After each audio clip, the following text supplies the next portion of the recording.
देख रहे हैं अपना बिहार। मैं हूं शुभे मिश्रा, आपके साथ। चलिए करते हैं बुलेटिन की शुरुआत। क्या तेजस्वी को सीएम बनाने पर जेडीयू का स्टैंड बदल गया है? ये सवाल इसलिए क्योंकि सीएम नीतीश ने कहा था कि साल 2025 विधानसभा चुनाव में महागठबंधन तेजस्वी के नेतृत्व में चुनाव लड़ेगा, लेकिन जेडीयू के राष्ट्रीय अध्यक्ष यानी कि ललन सिंह ने सोमवार और मंगलवार को जो बयान दिया, उससे ये लग रहा है कि जेडीयू का मूड अब बदल सा गया है। पहले ललन सिंह का वो बयान सुन लीजिए। मंत्री का चेहरा तेजस्वी आप बोले कहाँ पे नहीं, तो जब आएगा समय तब देखा जाएगा। मुख्यमंत्री जी ने कहा है कि 2025 में नेतृत्व करेंगे। मैंने कहा कि 2025 में इस पर निर्णय होगा, तो कहां विरोधाभास है?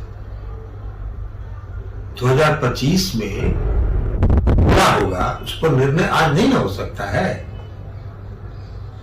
तो मुख्यमंत्री जी तो पार्टी के नेता हैं, सर्वमान्य नेता हैं, तो उन्होंने जो कह दिया उसमें विरोधाभास कहां से होगा?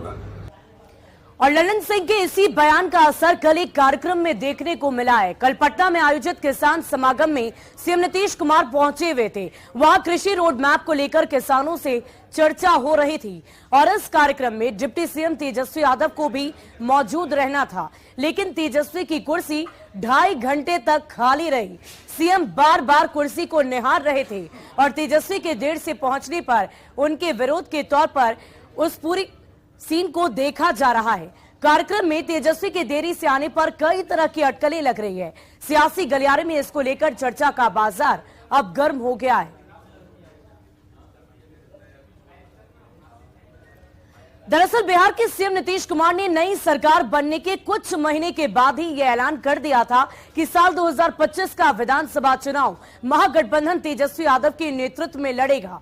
नीतीश कुमार 13 दिसंबर 2022 को पटना के बापू सभागार में आयोजित एक कार्यक्रम में तेजस्वी यादव को आगे बढ़ाने का ऐलान किया।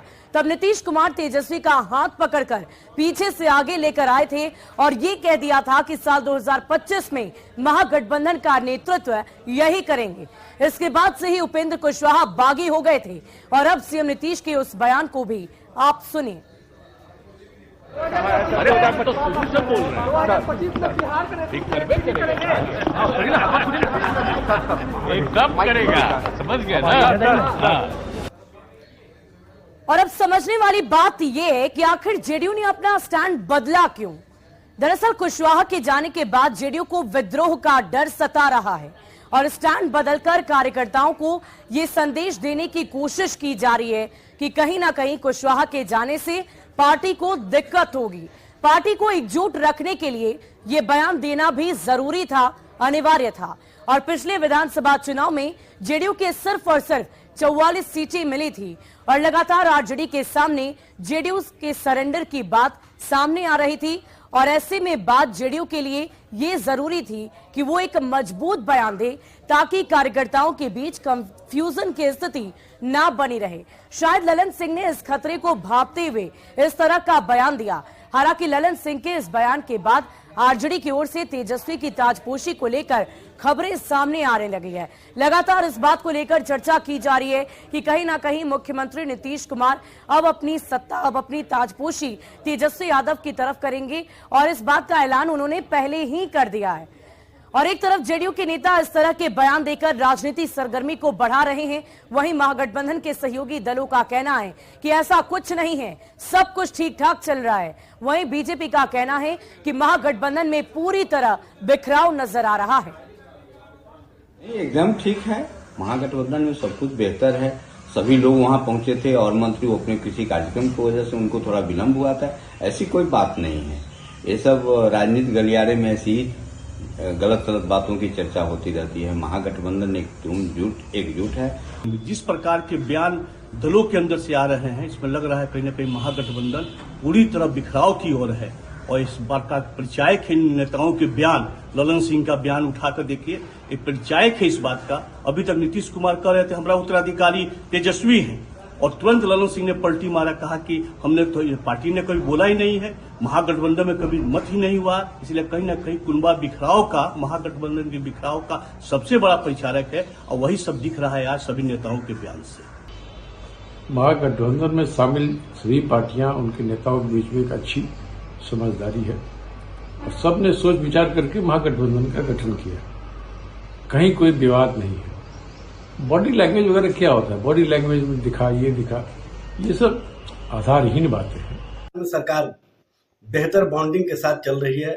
माननीय मुख्यमंत्री श्री नीतीश कुमार जी, माननीय उप मुख्यमंत्री श्री तेजस्वी प्रसाद यादव के नेतृत्व में महागठबंधन जिस मजबूती के साथ जन सरकार के मुद्दे पर, जनहित के मुद्दे पर, कृषि की बेहतरी के लिए, किसानों के लिए, आम आवाम के लिए, नौजवानों के रोजगार के लिए जो कार्य कर रही है, ये स्पष्ट रूप से दिख रहा है।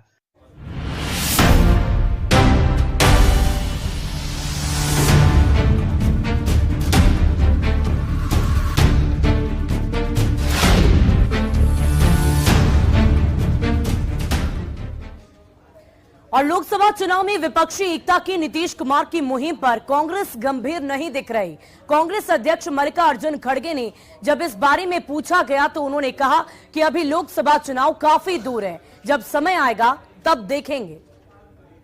अलायंस, ये पोस्ट अलायंस चुनाव होने के बाद किससे दोस्ती होगी, लाइक माइंडेड कौन होंगे, कौन नागालैंड की भलाई चाहते हैं या प्रॉस्पेरिटी चाहते हैं, वो लोग हमसे जुड़ेंगे, देखेंगे। इसके बाद भी अलायंस की बात करेंगे सर, जिस तरह नीतीश कुमार भी कह रहे हैं कि ऑल पार्टी अलायंस चाहिए, वो देखेंगे, अभी बहुत दूर है।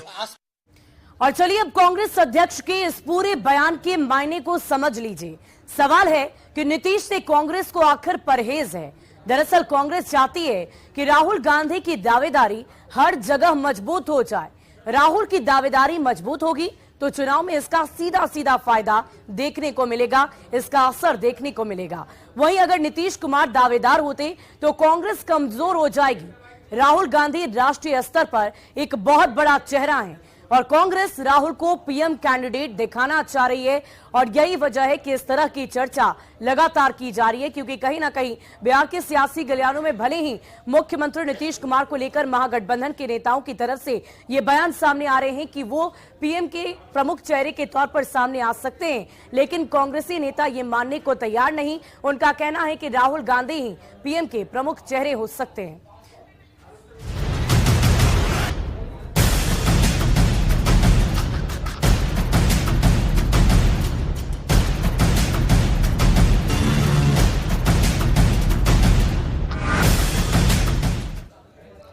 और बिहार में 7 दलों की महागठबंधन की सरकार चल रही है। जिस ढंग से उपेंद्र कुशवाहा ने प्रधानमंत्री नरेंद्र मोदी की तारीफ की और वीआईपी प्रमुख मुकेश सहनी को वाई श्रेणी की सुरक्षा मिली है, और उसके बाद ये सवाल है कि क्या बिहार में एनडीए गठबंधन तैयार हो गया है।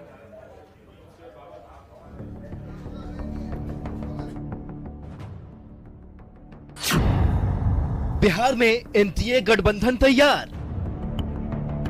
अब इसे सवाल समझिए या सच्चाई, लेकिन बिहार में बदलता राजनीतिक घटनाक्रम कुछ इसी ओर इशारा कर रहा है। अब देखिए ना, सोमवार को उपेंद्र कुशवाहा ने जेडीयू से अलग होकर नई पार्टी बनाई और मंगलवार को ही कुशवाहा और बीजेपी के प्रदेश अध्यक्ष संजय जायसवाल की मुलाकात हो गई, वो भी कुशवाहा के घर पर बंद कमरे में। जिसके साथ गठबंधन होगा हम बुलाकर आपको बताएंगे ना, लेकिन संभावना इसमें जल्दीबाजी क्या है? केवल शिष्टाचार मुलाकात के लिए आया हुआ था और कुछ नहीं। अब इससे इत्तेफाक कहें या बीजेपी की रणनीति, मंगलवार को कुशवाहा और संजय जायसवाल की मुलाकात होती है और मुलाकात के पहले ही वीआईपी प्रमुख मुकेश सहनी को वाई श्रेणी की सुरक्षा दे दी गई। मुकेश सहनी को यह सुरक्षा केंद्रीय गृह मंत्रालय की तरफ से दी गई, जो बताता है कि मुकेश सहनी बीजेपी के नजदीक हो गए हैं। ये तो रही 2 नए चेहरों की बात। इसके पहले चिराग पासवान पहले से एनडीए के हिस्सा है। उनके चाचा पशुपति पारस तो केंद्र सरकार में मंत्री भी हैं। वहीं गुरमी चेहरे के तौर पर आरसीपी सिंह भी मौजूद हैं। आरसीपी सिंह को बीजेपी की नजदीकी की वजह से ही केंद्रीय मंत्री पद छोड़ना पड़ा था। अब अगर 2024 के पहले गठबंधन की संभावना पर गौर करें तो एनडीए में सबसे बड़े दल के तौर पर बीजेपी है। अब अगर 2024 के पहले गठबंधन की इस संभावना पर गौर करें तो एनडीए में सबसे बड़े दल के तौर पर बीजेपी है। कुशवाहा चेहरा के तौर पर उपेंद्र कुशवाहा और कुर्मी चेहरा के तौर पर आरसीपी सिंह होंगे, जबकि लोक जनशक्ति पार्टी के दोनों धड़े यानी चिराग पासवान और पशुपति पारस एनडीए के साथ पहले से ही मौजूद हैं और वायु श्रेणी की सुरक्षा मिलने के बाद मुकेश सहनी भी एनडीए के नजदीक आ ही गए हैं। बात अगर महागठबंधन की करें तो वहां 7 पार्टियां हैं, आरजेडी, जेडीयू, लेफ्ट, कांग्रेस और जीतन राम मांझी की हम। एनडीए का कुनबा जिस ढंग से बढ़ रहा है उससे 2024 की लड़ाई बहुत दिलचस्प होती दिख रही है। Bureau report, news 18। और चलिए अब बढ़ते हैं अगली खबर की ओर। बिहार के उप मुख्यमंत्री तेजस्वी यादव सुबह सवेरे बैडमिंटन खेलते नजर आए। डिप्टी सीएम ने खुद बैडमिंटन खेलते हुए एक वीडियो ट्वीट किया है जिसमें वो बॉलीवुड स्टार नीतू चंद्रा के साथ बैडमिंटन खेलते नजर आ रहे हैं। तेजस्वी यादव ने ट्वीट कर लिखा है कि जीवन में खेल के महत्व को कम नहीं माना जा सकता है। खेल शारीरिक और मानसिक रूप से स्वस्थ रखने के साथ साथ हमारी व्यक्तित्व, चरित्र निर्माण, नेतृत्व क्षमता और टीम भावना विकसित करता है।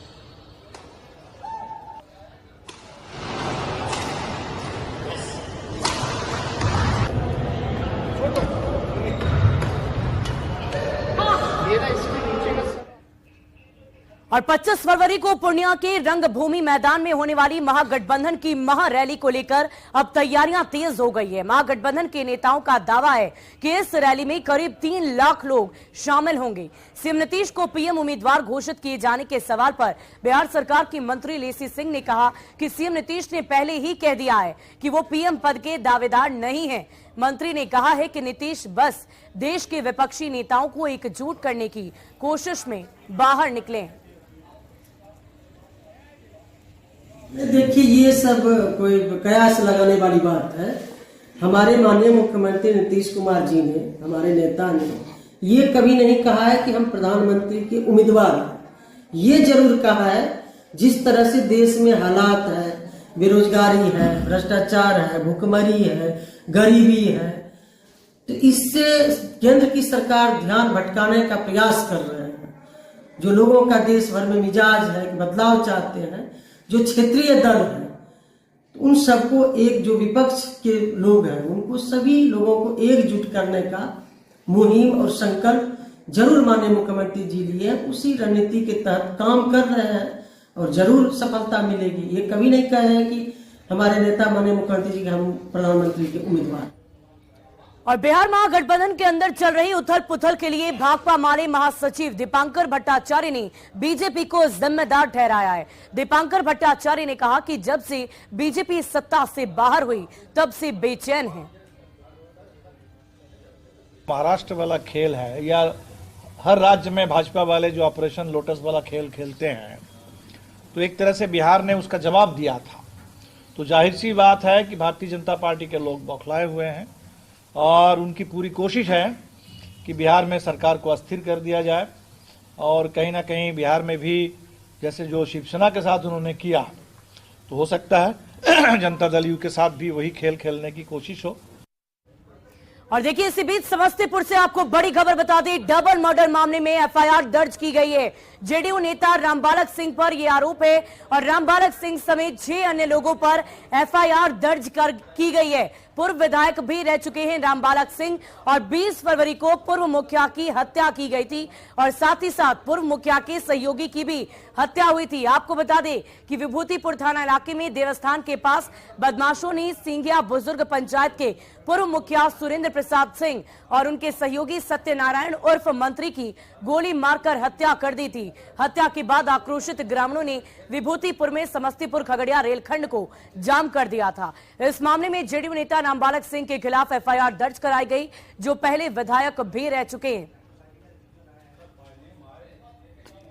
और इस वक्त की एक और बड़ी खबर वैशाली से आपको बता दें, जहां रुस्तमपुर ओपी के बरियारपुर दियारा इलाके में ड्रोन की मदद से दर्जनों शराब भट्टियों को ध्वस्त कर दिया गया है। बताया जा रहा है कि यहां चोरी छिपे दर्जनों शराब की भट्टियां चलाई जा रही थी, जिसकी सूचना मिलने पर उत्पाद विभाग की टीम ने कड़ा एक्शन लेते हुए इन भट्टियों को ध्वस्त कर दिया है। बताया जा रहा है कि पुलिस की इस कार्रवाई में लगभग 28,000 लीटर अर्धनिर्मित शराब को नष्ट किया गया, जबकि 345 लीटर चुराई शराब भी बरामद की गई। हालांकि इस दौरान शराब कारोबारी मौके से भागने में कामयाब रहे।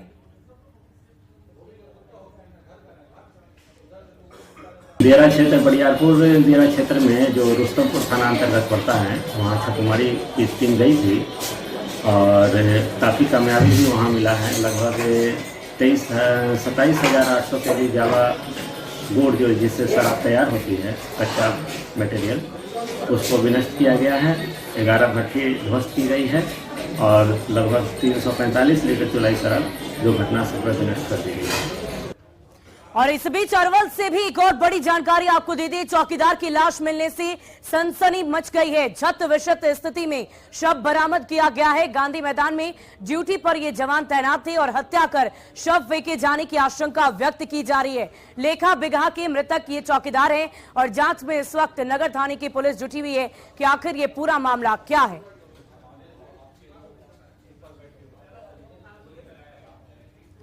और राजधानी पटना में एक दवा दुकानदार को दबंग शख्स से उधार पैसे मांगना भारी पड़ गया है। बताया जा रहा है कि दवा के 1,450 रुपए बाकी थे। जब दुकानदार ने पैसे की मांग की तो दबंग शख्स हथियार और कुछ लोगों के साथ दुकान पर पहुंच गया और मारपीट करने लगा। मारपीट और राइफल तानने की घटना सीसीटीवी कैमरे में कैद हुई है। घटना शास्त्री नगर थाना के पटेल नगर की बताई जा रही है। फिलहाल पटना पुलिस इस पूरे मामले की तफ्तीश में जुटी हुई है। तो फोर्स दीजिए, रेड होगा।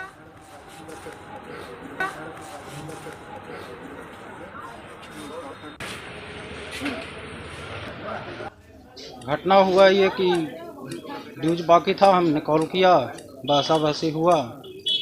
हम बोले कि घर पे आते हैं, तो वो बोला कि हम आ रहे हैं। उधर से आया, राइफल बंदूक लेकर मारपीट किया है, गोली ताना है और क्या, हथियार भी टाल दिया है। हाँ, हथियार भी टाल। आपका पैसा बकाया था? हाँ, मेरा पैसा। दवा का? कितना पैसा बकाया था? वही 1450 के करीब। 1400 रुपये। आके क्या बोला, क्या हुआ था उसके बाद? वही आके बोला कि मार देंगे, गोली मार देंगे, ये पैसा नहीं देंगे। मैडम क्या सूचना मिली थी? SHO सर से पूछिएगा, उनको पता है। बढ़ाओ ना। आप घटनास्थल से आई हैं, क्या सूचना मिली थी? हम सत्यापन के बाद SHO सर से बात कर लीजिएगा। देखा आपने? और अब अगली खबर का रुख करते हैं। गोपालगंज से खबर सामने आ रही है, जहां नगर थाना क्षेत्र के काली स्थान रोड पर एक छात्र को चाकू से गोदकर बदमाशों ने जख्मी कर दिया है। बताया जा रहा है कि चाकू लगने से छात्र गंभीर रूप से जख्मी हो गया और जख्मी छात्र की पहचान जीशान अंसारी के रूप में की गई है, जो सिवान जिले का रहने वाला बताया जा रहा है। जानकारी के अनुसार घायल छात्र मैट्रिक की परीक्षा देकर घर की ओर लौट रहा था। फिलहाल उसे इलाज के लिए अस्पताल में भर्ती कराया गया है।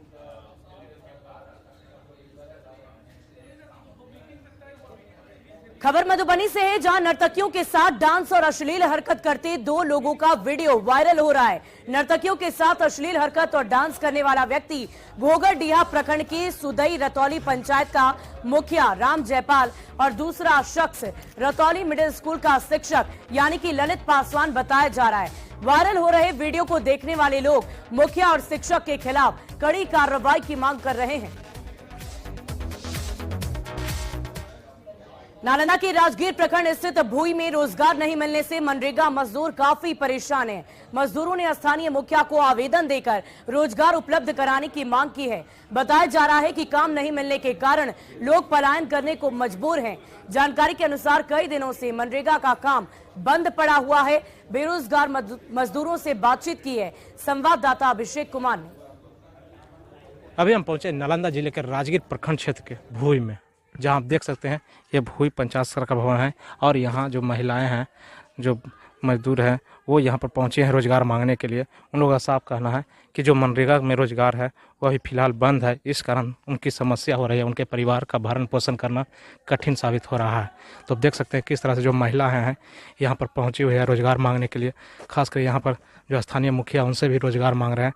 तो यहाँ पर जो है क्या मामला है पूरा, इन महिलाओं से ही जानते हैं, मजदूरों से जानते हैं क्या पूरा मामला है। ये बता जाए कि क्या क्या दिक्कत आप लोग को हुआ है? हम इस के काम धंधा नहीं मिलता है, हम इस बैठे रहते हैं, काम खोजते हैं। आओ कुछ तो मनरेगा से काम नहीं मिल पा रहा है? कौन ना, कितना दिन से नहीं मिल रहा है? हम करबे नहीं करे जीविता काल के सम के नाम है को जे करबो हो। यहाँ पर और उनसे भी जानते हैं। ये बताइए क्या आप लोग क्या मांग रहे हैं सरकार से? काम खोज रहे हैं, चूड़ी का दीजिए, पातल बनाने का रहता है जो दीजिए। मिट्टी उट्टी खुदाई वाला काम मिला है कि नहीं मिला? नहीं मिला है। स्थानीय मुखिया भी है, उनसे भी जानते हैं। ये बताया जाए कि क्या परेशानी हो रहा है? इन लोगों का कहना है कि परेशानी लोग के साथ है, मनरेगा में काम अभी चालू नहीं हुआ है। हम लोग मनरेगा के बारे में हम लोग बार बार काम मांग रही है। हम लोग ऑफिस में भी हम लोग बोले हैं पदाधिकारी लोगों को, वहाँ पर कुछ सुनवाई नहीं हो रहा है कि काम अभी नहीं खुलेगा भोई में, और नहीं खुलेगा। ये लोग मेरे यहाँ से डिमांड कर रहे हैं। ये लोग बोलते हैं कि हमको बैठ के कहाँ से व्यवस्था करेंगे। तो देख सकते हैं यहाँ पर जो है कि स्थानीय जो ग्रामीण है वो मुखिया जी को आवेदन दिए हैं और उनसे मांग की है कि हमें रोजगार दिया जाए। खास करके जिस तरह से जो है हम लोग अगर रोजगार नहीं मिलेगा तो हम लोग धीरे धीरे यहाँ से पलायन कर जाएंगे। नालंदा से न्यूज़ 18 के लिए अभिषेक कुमार। और फिलहाल इस बुलेटिन में अभी के लिए बस इतना ही, लेकिन न्यूज़ 18 बिहार झारखंड पर खबरों का सिलसिला लगातार जारी है।